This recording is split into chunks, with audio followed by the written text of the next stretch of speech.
Consumption ಕರ್ನಾಟಕದಲ್ಲಿದೆ ಮತ್ತು drug ಟ್ರಾಫಿಕಿಂಗು ಕೂಡ ಕರ್ನಾಟಕದಲ್ಲಿದೆ.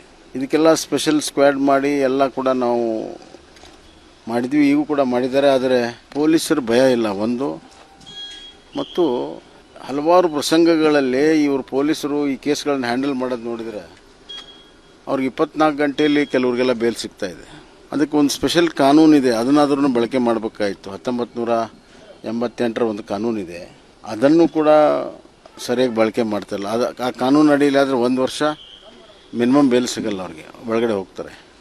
ಅದನ್ನು ಕೂಡ ಬಳಕೆ ಮಾಡ್ತಾಯಿಲ್ಲ. ಮತ್ತು ಮಹಾರಾಷ್ಟ್ರದವ್ರು ಬಂದು ಇಲ್ಲಿ ಕಂಡು ಹಿಡಿತಾರೆ, ಇಲ್ಲಿಯವ್ರಿಗೆ ಗೊತ್ತಿಲ್ಲ ಅಂತಂದರೆ ಅದರ ಅರ್ಥ ಇಲ್ಲಿಯ ಪೊಲೀಸರು ಈ ಡ್ರಗ್ ಟ್ರಾಫಿಕರ್ ಜೊತೆಗೆ ಕೆಲವೆಲ್ಲ ಅಧಿಕಾರಿಗಳು ಇದರಲ್ಲಿ ಶಾಮೀಲಾಗಿದ್ದಾರೆ ಅಂಥೇಳಿ ಸಂಶಯ ಬರೋದಕ್ಕೆ ಸಾಧ್ಯತೆ ಇದೆ.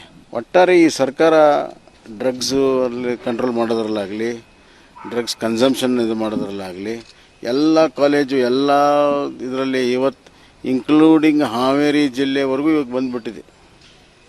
ಎಲ್ಲೆಲ್ಲಿ ಜಿಲ್ಲಾ ಕೇಂದ್ರಗಳಲ್ಲೂ ಕೂಡ ಡ್ರಗ್ಸ್ ಸಿಗ್ತಾ ಇದೆ, ವ್ಯಾಪಕವಾಗಿದೆ. ಇದೇ ಥರ ಮುಂದುವರೆದ್ರೆ ಪಂಜಾಬ್ ಆದಂಗೆ ಆಗ್ತದೆ.